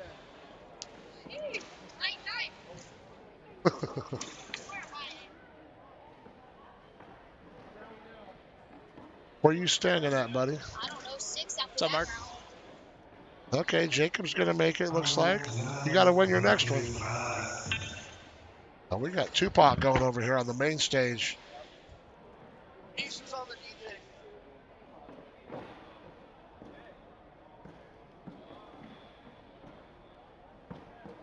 So how many undefeated do we have now? We're going to have...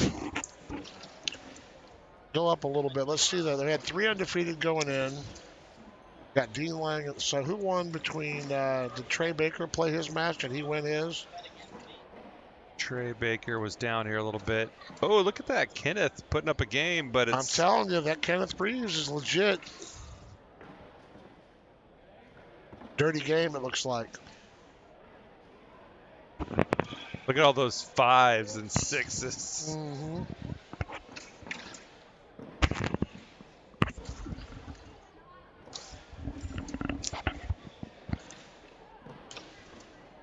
Yeah, let's take a look at the seniors singles. See how that's going. We got Philip Hayden, Jimmy McGuffin. That's 17-2. Jimmy That's a McGuffin got surprise. Damon Dennis 21-9 here in the loser bracket.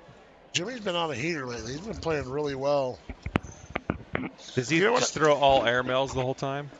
Well, he throws the Lucky Celtics, which is their fastest bag that they have. It's slick Okay. on both sides. And we all know Jimmy McGuffin's known for his airmails. That Lucky Bag Celtic made a Tony Smith very heated post. Anybody remember that? Yeah, he don't like the slick bags. He calls them cheater bags. He, I think he had.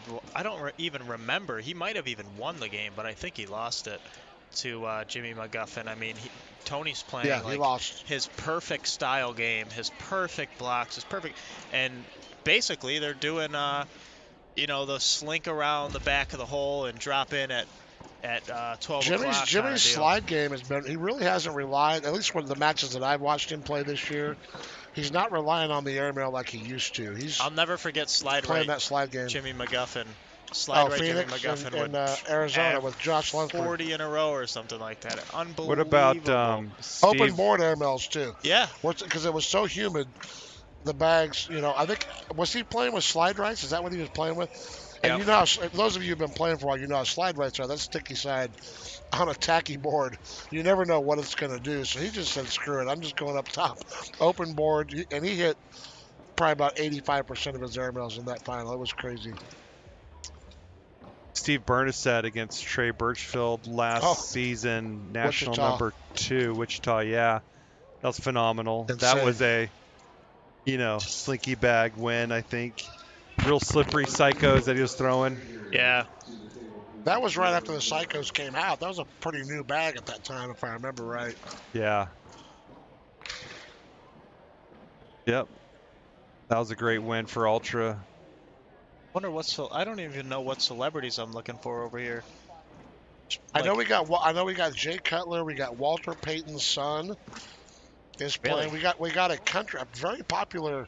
I'm not a big country music guy, but I showed my wife and she goes, "Oh, this guy's got some good music, very good." He's playing with Cheyenne. Let me pull up the roster here. Yeah, I was gonna say. The one thing I don't like about Super Hole, is the selection of the actor or the famous people talent. Is, Doug Zaff got this girl. She's really cute, but she could not hit the board. Yeah. And then something also happened was it? I guess it depends what you are, right? So if you're a former NFL quarterback, your coordination is second to none. You can probably put anything anywhere you want to go. Where if you go with, today we're going to see country singer by the name of Brett Young. And Brett Young, for all we know, never played a sport in his life. Now, maybe he did. It's probably likely that he did, but it just goes to show, the difference in... But I guess, how do you rate a celebrity in the sense of bags if you've never seen him play? Oh, a lot of Utah. it could be where they're from. I mean, Really? because Cornell pretty prominent in Ohio, backyard. No, it was the Utah Housewives. Yes. And had that one. She's a very cute. But she did not hit the board once. I'm like, that's not fair. Yeah. Are we talking the one at Shamar's house? Or are we talking the one in Utah? Because This the was in ACL, Utah. the ACL just hired one of those gals to be the sideline reporter. I'm not sure which one it was. It might be her, but yeah. I think that she's going to be the sideline reporter for tonight. Oh, is she? Yeah, she's a great girl. And chatting with her husband and her 2 kids, they're so excited for her to be on there, but they're also nervous, and for good reason, because she didn't hit the board once. And I think she was throwing with an ultra. I think she was playing with Jordan Powers. Right? Jordan Powers was a partner. I'm going to tell you something. I've been on the ESPN stage. I was fortunate enough to be like a director of the year or up there for that anyway. We won some tickets to the Super Bowl. This was 2 years ago at the very first national in St. Petersburg. And I did not throw very well. I threw 3 bags off the board my last throw to lose the game. So it's not as easy as you would think being under these lights playing. I remember that. Kyle Huntley, right? Yeah, I was playing with Kyle. Kyle played okay, but we lost to a couple guys from San Francisco. But it was neat. All 4 of us got to go to the Super Bowl. I got to see my beloved Kansas City Chiefs win a Super Bowl. That was, especially in dramatic fashion, coming back in the 4th quarter. I mean, that's just a bucket list for me. It was incredible. How fortunate have you been? But Tariq Hill is no longer with. God, that guy is so dynamic. He's in Miami. It's going to be interesting to see because, they say Patrick was great because he had Tyreek. Tyreek was great because he had Patrick. I believe Which one? I think they're personally both going to still be great because I think they're both great players. But there's no doubt that's a huge loss for us losing that kind of talent with that speed. I mean, my Lord. He was incredible. Yeah, absolutely incredible. He's just like on a different dimension. Like he is just. But you being from San Diego, we got Bob Vonch winning against Bill Hadley, 27-19 now. Bob Vonch, Steve Schroeder, who's practicing up on our court right now. He's got Bob Vonch. Hey, if they don't want it, tell them to ship that game over here. I'd love to call that game. Big Time Bob and Mr. Schrader going for the TV broadcast. Steve Schroeder is literally Mr. Boom. He's the reason I say boom the way I do, or bang, or boom, or anything. The first time I ever met him, he was just having a day. He was just hitting every airmail that he went for. This is probably 2.5 years ago, and he became so animated. Boom! Bang! It was unbelievable. It was so much fun to watch him play. I've been a Steve Schroeder fan ever since, and he knows it. So we got Big Time Bob versus Steve Schroeder, Team Ultra, B bracket, senior singles. That's going to be a good one. Good luck, brother. Bob Vaughn is one of the nicest people in the Yeah, world. Nicest people I've ever met. What was the story there? You lost 20-22 against Steve. Uh-huh.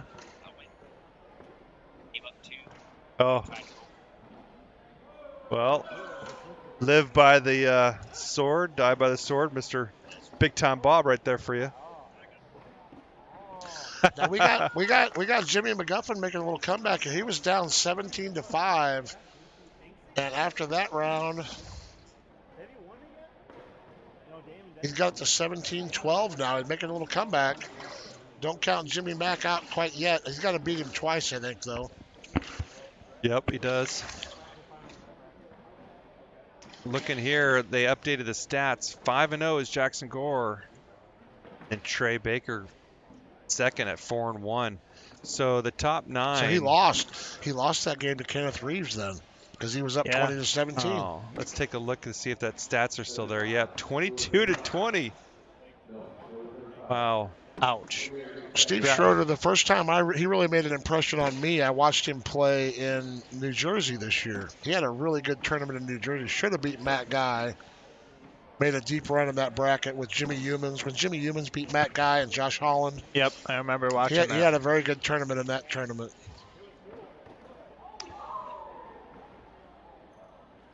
Something happened over here. So will we commentate a 6th round PDC or no? Yeah. Yeah? This is a maybe fill-in in between? Oh, no, this is not a game. They're just warming up.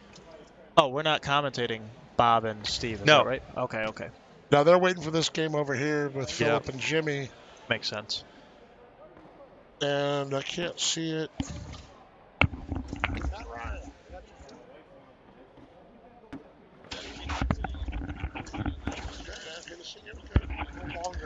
Mark Lopez doing really well at 4-1. So he was able to have a strong finish. Mark Lopez got blown out by maybe Tino or Yeah, I who remember was like that? first or second round, but that's an impressive. That's where it's going to be. Up. Those matches right in there are going to be vital right there. You're 16 down through your 8. See, I'm thinking with the matches. 20-point differential, you're sitting a little bit low, right? You would rather have a 3-2 sitting at 34 points, like Ryan Bishop. Remember, we said maybe a handful, maybe 3 or 4, 4-2s will make it. So, yeah. You also have to consider that 3 and 2 is going to be playing a lesser opponent than the 4 and 1s, so more opportunity to widen that gap a little bit in the points too. Yeah. You never know. I mean, we've seen 2 great players with a blowout. 21 to, like the gentleman that was on our court that you said he was on tilt, went to his next game against Lopez and lost 21-2. So you never know what you're going to see. We are waiting here. After this, we're going to close the live feed down and head over to the ESPN main stage for some Super Hole. What do you think of that name, Super Hole? I know they're trying to take the Super Bowl kind of theme. But it's not all NFL players, so... Yeah. Sounds I tell you what I do like, what I didn't like in previous, but what I love about this weekend, and we've got the extra day, but I kind of hated to see the Super Bowl take away that semifinal matchup in the singles where you just had the final 2 make it to the broadcast. I like seeing the semifinals and the finals, which we're going to be able to see that this weekend. Yeah. For the first time this year. I think we might have saw it the very first Super Bowl weekend, but the last two. From a non-bags following entertainment or like marketing standpoint, Yeah. it's, I get it. Yeah, I get it. Although I would love to see as many Final Four pro singles matches as they could possibly air, you know. Well, that is the question, you know, and maybe only Stacy knows the answer to that is like, how much draw are you getting from having these celebrities, or, you know, do less people care about it because there's just a silly game between this random celebrity that could be decent or just absolutely horrible. Let's face it, putting Shamar Moore in the Super Bowl was just not fair. He didn't have much competition in that He one. had been practicing. Shamar Moore had his Airmail backyard City at is the like, time. You know, it was hosted at his own house. He was as comfortable as it ever gets. I think it's Terry. Who played with Rosie Streaker? Is that Terry Kirby? Is that his name? That sounds right. That kid can throw. I mean, he plays in tournaments and stuff. I like seeing the ACL coming up and getting some bigger name celebrities every year. It seems like we had Vernon Davis in Vegas. I mean, you had Chuck Liddell out there. You've got, some prominent Jay Cutler in this one. Big names. I love it. I don't know. I think we're just chilling. I don't know if they're going to hold us for the Super Bowl or not. This break is brought to you by Twisted Tea, half and half. Me and Mr. Pryor are on the sauce. It is. Your cup's empty over there. You just going can? You just raw dogging it with the can? You ain't even going to the cup, are you? Oh, yeah. 10 for doubles. Yeah.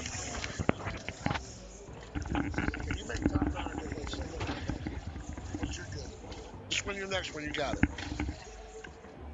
Don't be looking all scared. Just go do it.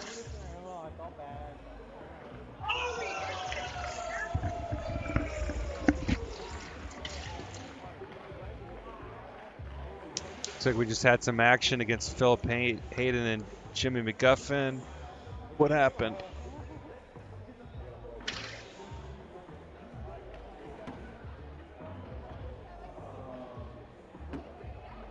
Looks like Philip Hayden took that one down in one game.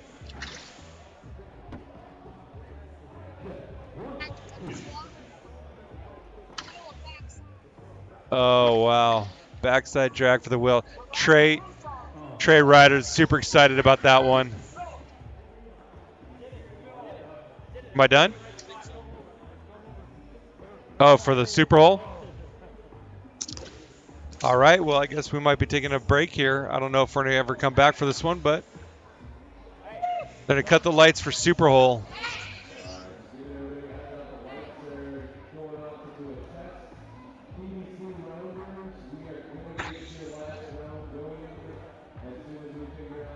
See in the background here, we got the ESPN stage.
30 minutes.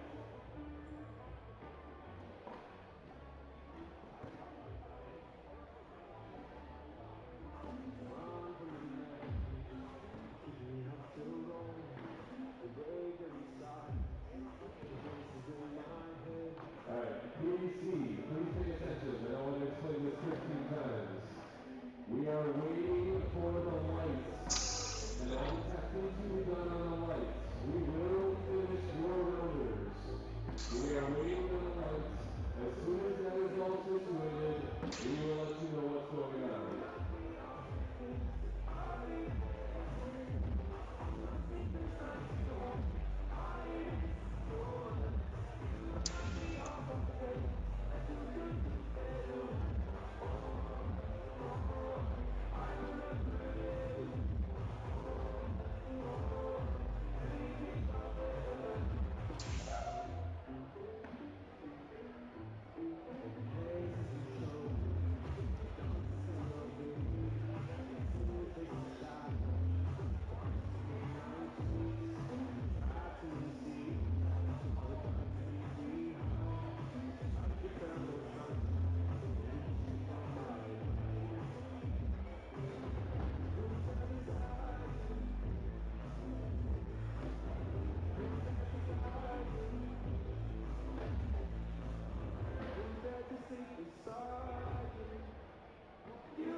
Zach Miller versus the Tackling and Malone. First match. Second match. Jeff Morrow and Eddie Wittersley versus Jared Payne and Dave Sutton. Morrow Wittersley versus Payne and Sutton. Match number 3 will be the winner of the Miller versus Tackling and Malone match. Presenting Dave Butler and Jamie Whitman. Match number 4 will be the Morrow Wittersley winner going up against Greg Young and Cheyenne Renner. So those are your first 4 matches. Super Hole 3, tournament number 5.